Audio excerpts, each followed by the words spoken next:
I'd like to say it was a peaceful Saturday morning at my lake cabin, but anyone who knows HOA Karen knows that peaceful is never part of her vocabulary. The sun was rising lazily over the water, reflecting off the ripples like liquid gold, and for a moment I allowed myself to breathe. Birds were chirping, the smell of fresh coffee filled the air, and I had my favorite mug in hand, the one that says private property, enter at your own risk. I swear, even the coffee tasted sweeter when I knew the lake was mine and mine alone. That is, until I noticed her. From the corner of my porch, I saw the unmistakable flash of pink. Not just pink, HOA Karen pink. The fluorescent, I'm important and you're trespassing pink that makes you wonder if a color could actually summon chaos. She was hauling a clipboard, a cooler, and of course, a group of followers that looked like they'd been recruited straight from some HOA boot camp. At first, I thought I was imagining it. Maybe she was just going for a walk, maybe it was a new yoga trend, power walks with power trips. But no. Even from 50 feet away, I could see the way her fingers were twitching over her phone, ready to dial someone or everyone. She had that gleam in her eye that I now recognize as I'm about to create a problem and I will blame you for existing. I sipped my coffee and surveyed the scene. My boat, my dock, my entire little slice of heaven, all of it just a few steps from being overtaken by Karen and her self-appointed HOA task force. I muttered to myself, okay, breathe. This isn't the first time she's tried to insert herself into my weekend. It probably won't be the last. But deep down, I knew this time was different. This time, she had a plan. And as I watched, the SUV parked across the street, doors flinging open, and more people started spilling out, friends, neighbors, what I can only describe as HOA minions. Each one clutching a clipboard or phone or a sense of self-importance large enough to fill the lake itself. I put my mug down and walked toward the dock, my mind racing. I didn't want confrontation, but I also wasn't about to let them march onto my property like it was a parade route. This lake had rules, my rules, and the first rule, no HOA, no exceptions. I dug into my shed and grabbed a few things. A rope, some stakes, and a sign I'd printed weeks ago for a different, less ambitious Karen invasion. Bright yellow letters screamed, private lake, no HOA. Honestly, it looked more like a warning from a cartoon villain than a polite notice, but that was exactly the point. Karen needed to understand that this was my domain, and no amount of pink-clad fury could change that. I stepped onto the dock, staking the sign firmly into the ground. I could hear Karen muttering something about community rules and enforcement, but I ignored her. The neighbors across the street had started to peek out their windows, probably sensing the brewing chaos. I half expected someone to be live streaming by now. And then the moment came that made my stomach drop and my coffee suddenly taste bitter. Karen's SUV doors slammed shut and she started walking purposefully toward the dock, clipboard in hand, heels clacking like tiny gavel strikes. Behind her, her entourage followed, whispering among themselves, clearly waiting for instructions from their fearless leader. I squared my shoulders, I was calm, but inside my adrenaline was pumping. This was it, the first act of what I already knew would be a full-blown HOA showdown, and yet I couldn't help a small smirk. Karen may think she can impose her rules on me, but the lake doesn't care about HOA meetings, newsletters, or fines. The lake is mine, and that's a fact I intended to protect with everything I had, even if it meant standing in the middle of the dock like a general facing an army armed with clipboards. She stopped about 15 feet away, glaring at me with that familiar mix of fury and self-righteousness. "You can't do this," she shouted. "I'm just enforcing the HOA rules." I raised my hands slowly, gesturing to the sign, the rope, the dock, everything that screamed, "Do not cross." "I think you'll find," I said, letting my voice carry across the water, "these rules don't apply here. This lake, this dock, all mine." Her eyes widened, but she didn't back down. In fact, if anything, she smiled, like she was daring me to escalate. And in that moment, I knew this Saturday, my quiet lake cabin, my sanctuary, was about to become the stage for the greatest HOA showdown of the season. I took a deep breath, gripping my coffee mug a little too tightly, and whispered to myself, "Here we go." I could feel the tension in the air like static before a storm. Karen wasn't just standing there anymore, she was mobilizing. From behind her, a small army of HOA enthusiasts began advancing toward my dock, their clipboards bobbing like battle standards. My stomach tightened. This wasn't going to be a polite discussion about lawn maintenance or mailbox paint colors, this was an all-out invasion. I stepped closer to the edge of the dock, planting my feet firmly, making myself as imposing as one guy can against a group of people armed with nothing but self-righteousness. I grabbed my bright yellow sign and positioned it so no one could miss it. Private lake, no HOA. I don't know if it was the color, the font, or just the absurdity of it, but I swear a few of them hesitated. I let myself smile. Karen, of course, did not. She marched forward, her pink tracksuit practically glowing in the morning sunlight, and jabbed her finger at the sign. This doesn't matter, she barked. You can't just, this is an HOA community, everyone has rules to follow. I couldn't help the smirk that crept onto my face. Sure, I said calmly, as long as you stay off my dock, in my water, and away from my boat, I don't see a problem. Her friends whispered among themselves, glancing at Karen for guidance. One of them actually held up a clipboard like a shield. I'm not kidding, you could see the fear in their eyes, the dawning realization that maybe, just maybe, this wasn't going to be their day.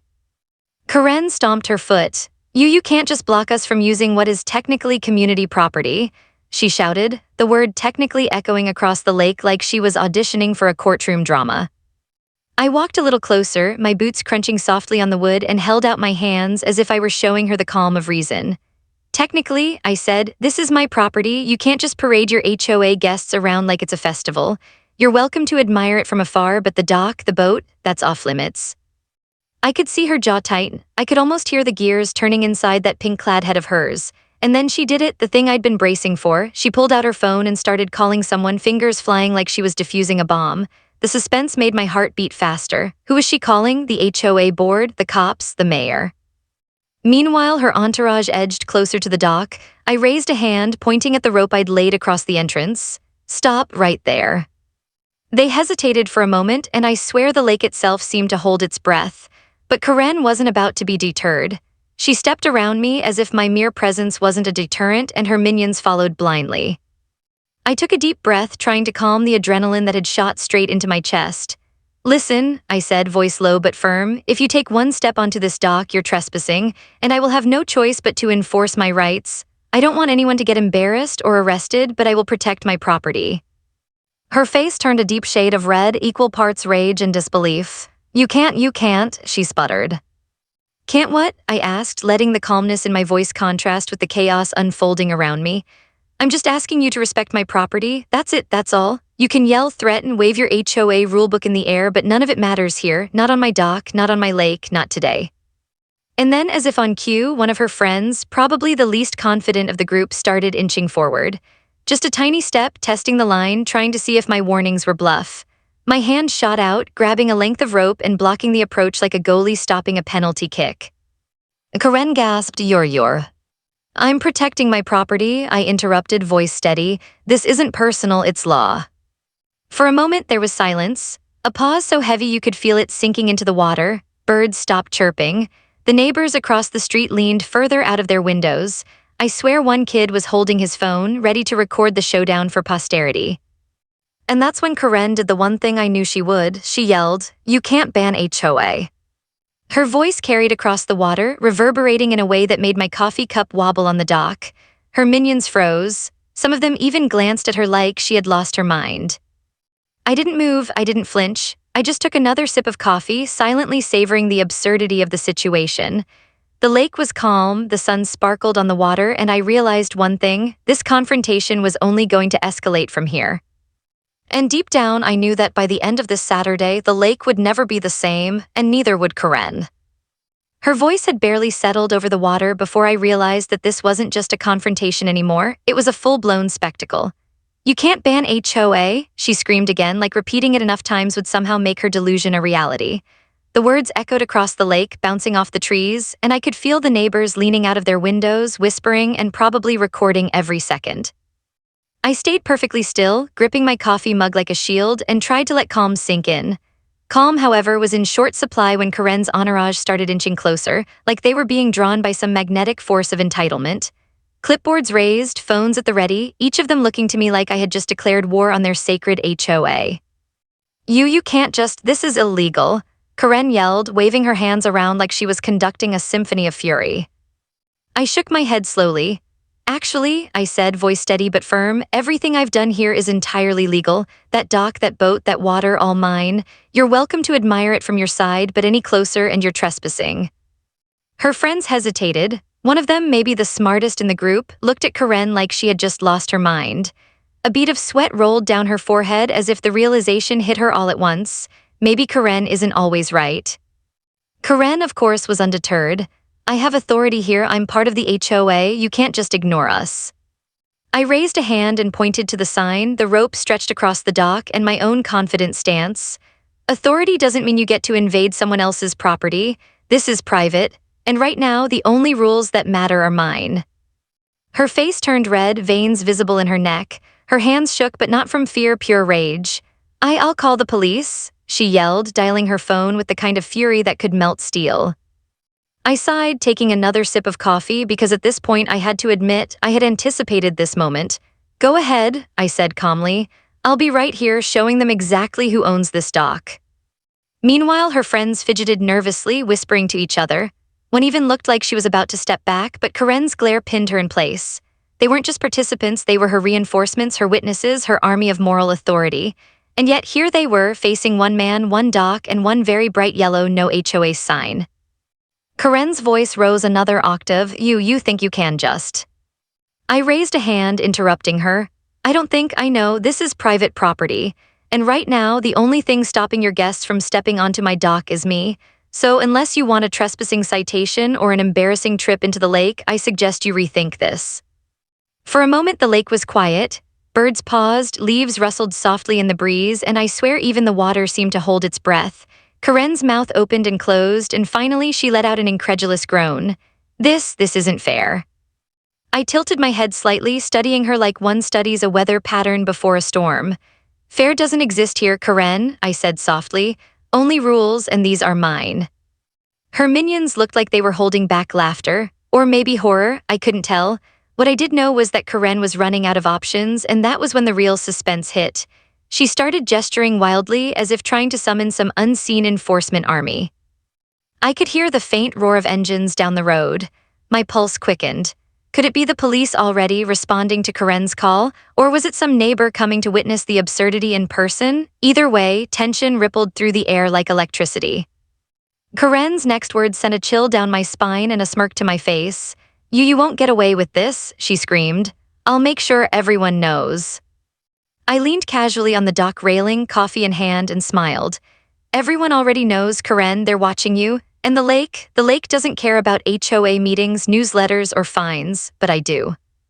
She froze mid-shout, probably realizing that her theatrics were being witnessed by the entire neighborhood. And in that freeze, I felt a small victory, the first crack in the armor of her self-proclaimed authority. But of course, I also knew this was far from over. Karen wasn't a woman who backed down easily, and her next move, whatever it was going to be loud, dramatic, and inevitably chaotic. I took a final sip of my coffee, bracing myself. This was just the beginning. The lake had become a battlefield, and Karen was already storming the front lines. And with that thought, I realized one undeniable truth. By the end of the day, someone was going to lose, and it probably wouldn't be me. Just when I thought Karen had reached her peak of absurdity, the unmistakable sound of sirens sliced through the morning air. My pulse jumped, not out of fear but anticipation. This was the moment every HOA showdown promised but rarely delivered, law enforcement stepping onto the scene, and from the look on Karen's face, she thought they were there to validate her delusions. 2 police cruisers rolled up slowly, tires crunching on the gravel road. Officers stepped out, hands at their sides, professional and calm, scanning the scene like they were entering a crime drama. Karen immediately started waving her arms, shouting over the wind and water, "Officers, you have to stop him. He's breaking HOA rules. This is illegal." I took a slow sip of coffee, letting the absurdity sink in.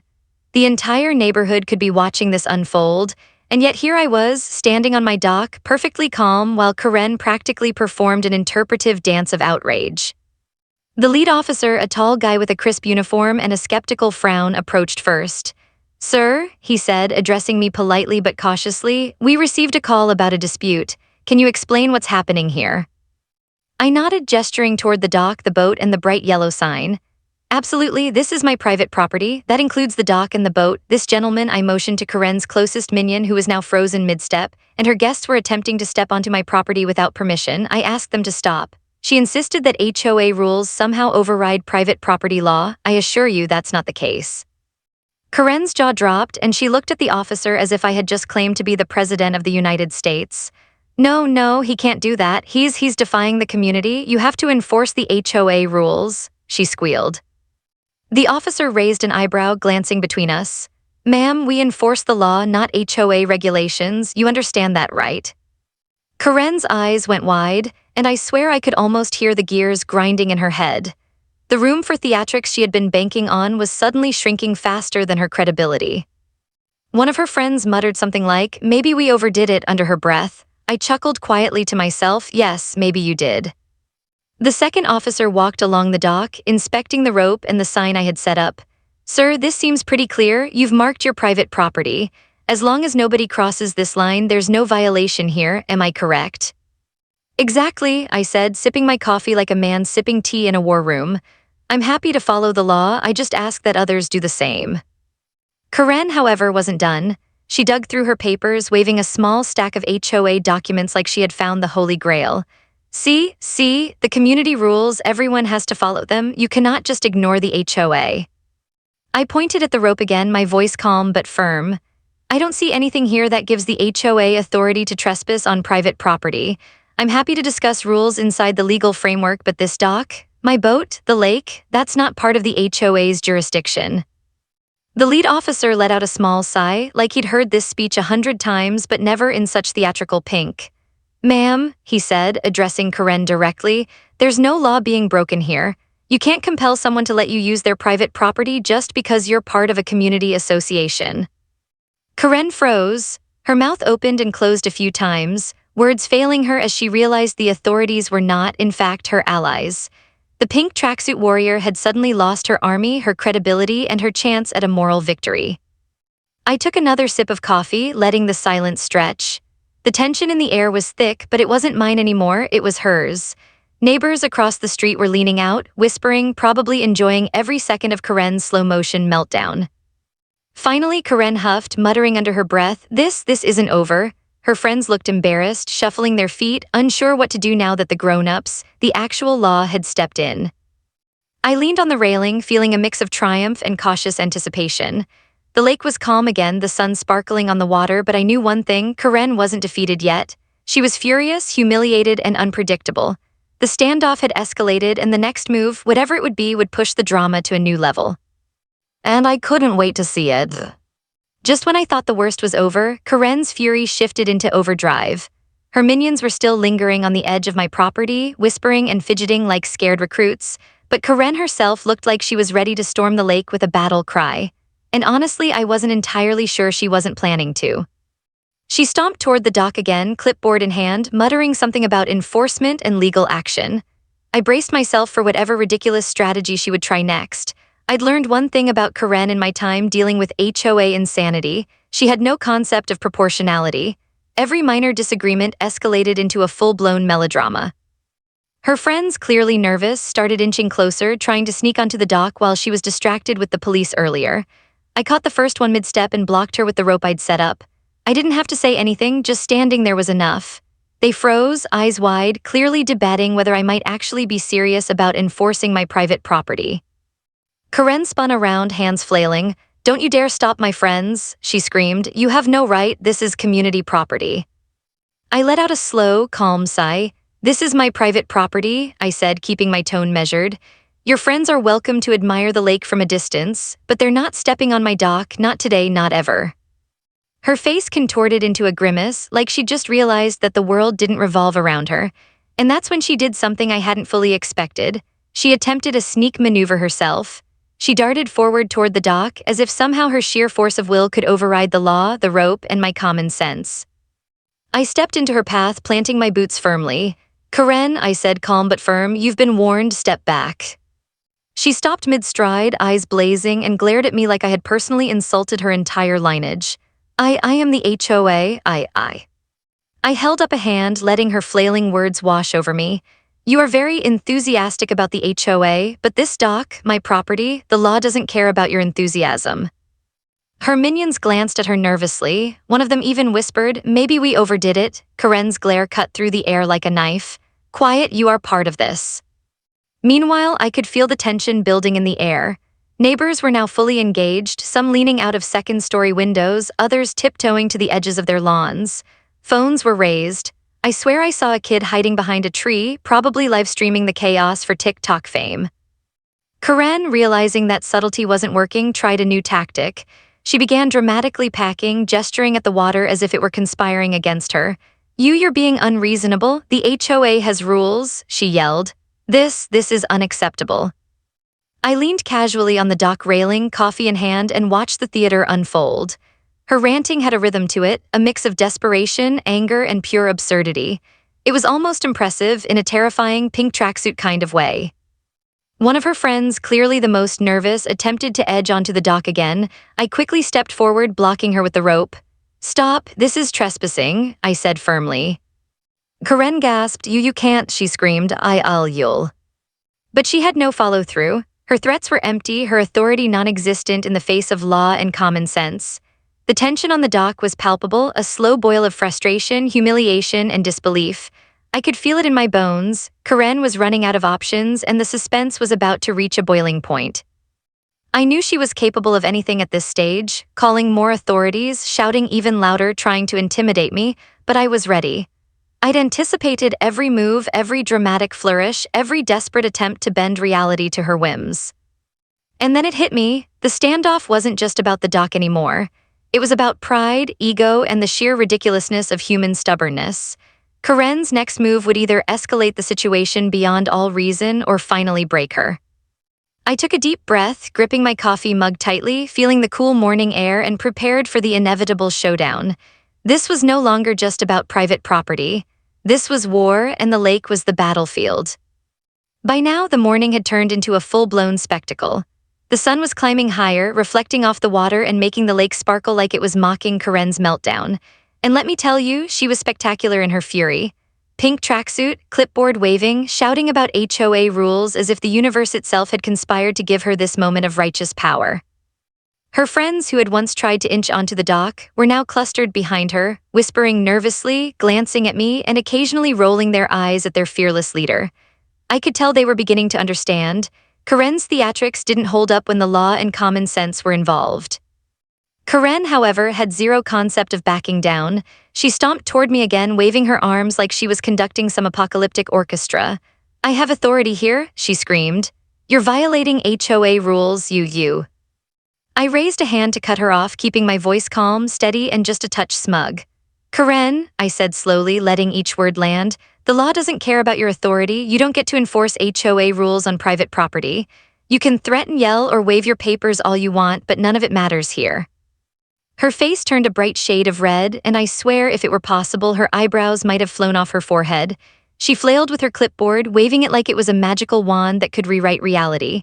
"This isn't fair. This is harassment. I took a step closer, my boots creaking against the wood of the dock. "Karen," I said, voice calm but firm, "this is not harassment.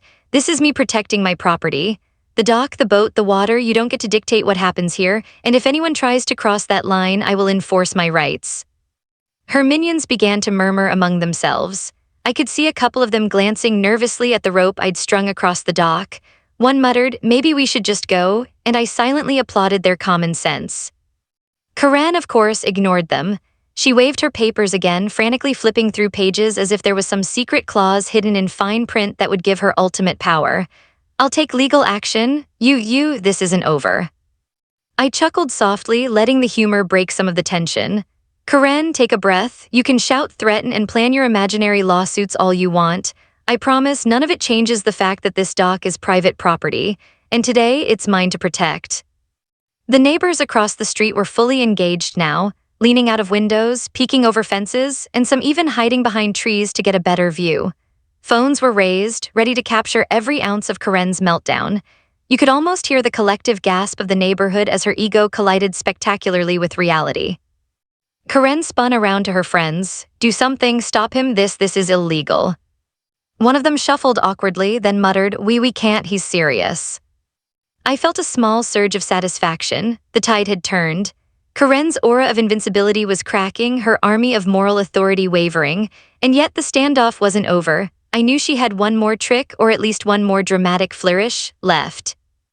Her next move was audacious. She tried to take a step onto the dock herself, ignoring the rope, ignoring me, ignoring everything but her own righteous fury. I met her halfway, planting my feet firmly. "Stop, Karen, you've been warned." She froze, blinking in disbelief, muttering something about authority and the HOA, but the words lost all weight. Her friends looked uncomfortable, shifting from foot to foot, realizing that their fearless leader was out of options. I took a deep breath, letting the suspense hang in the air. The lake was calm again, the sunlight sparkling, the birds chirping, but underneath it all, tension hummed like electricity. Karen was desperate, cornered, and furious. Her next move would either escalate things beyond reason or finally break her. I couldn't help but smile faintly. I had anticipated this moment and I was ready. The dock, my boat, the lake, it was all mine to protect.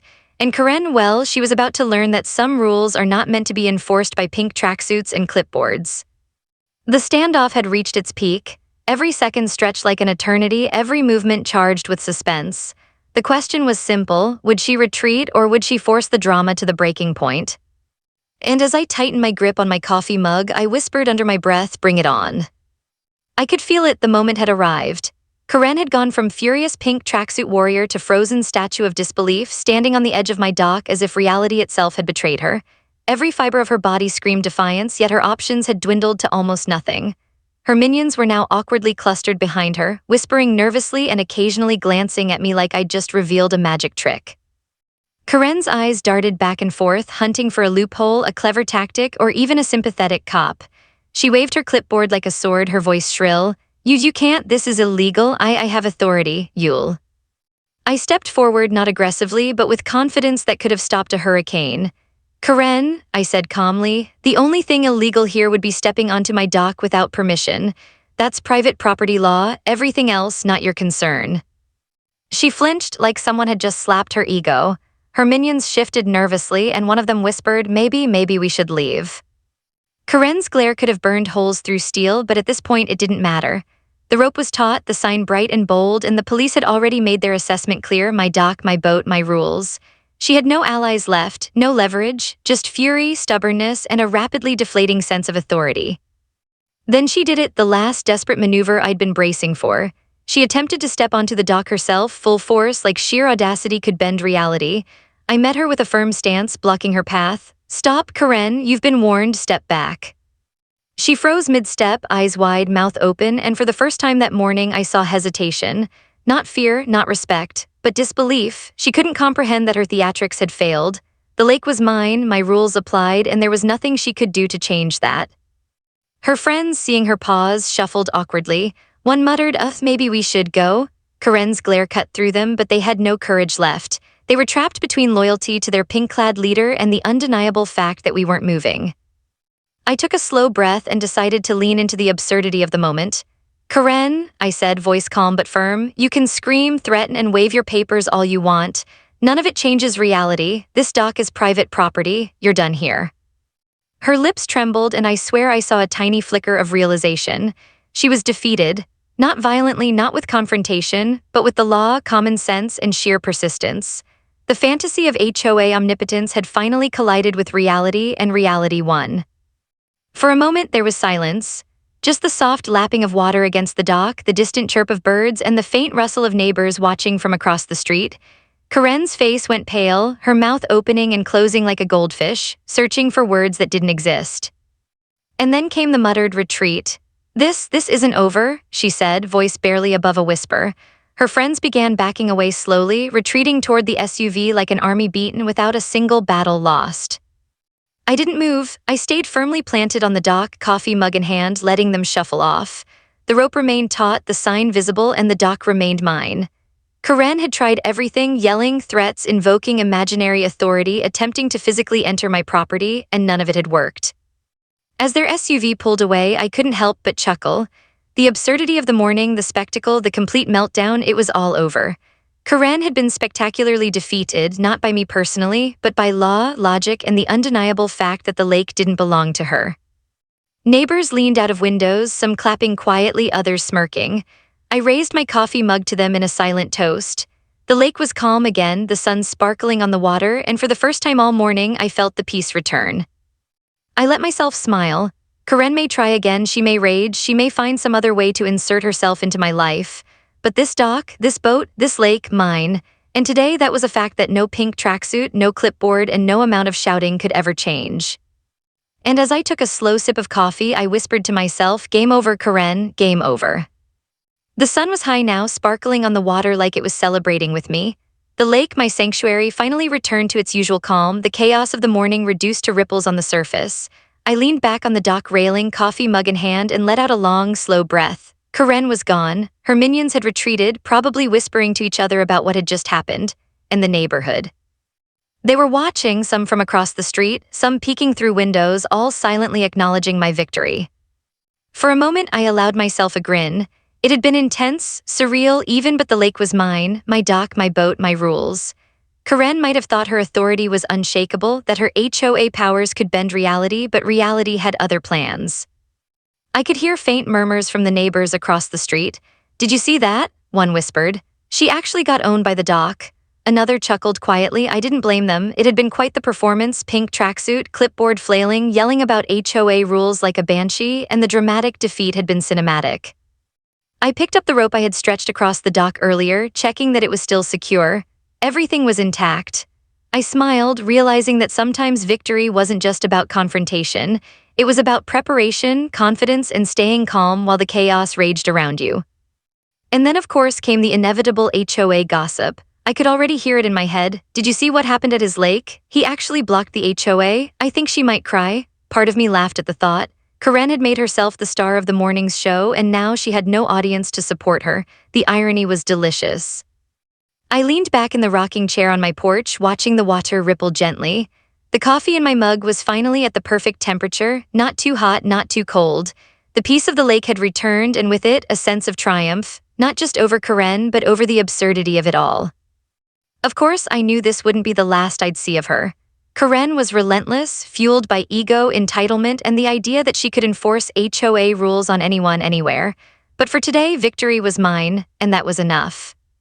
I took a slow sip of coffee, savoring it fully this time.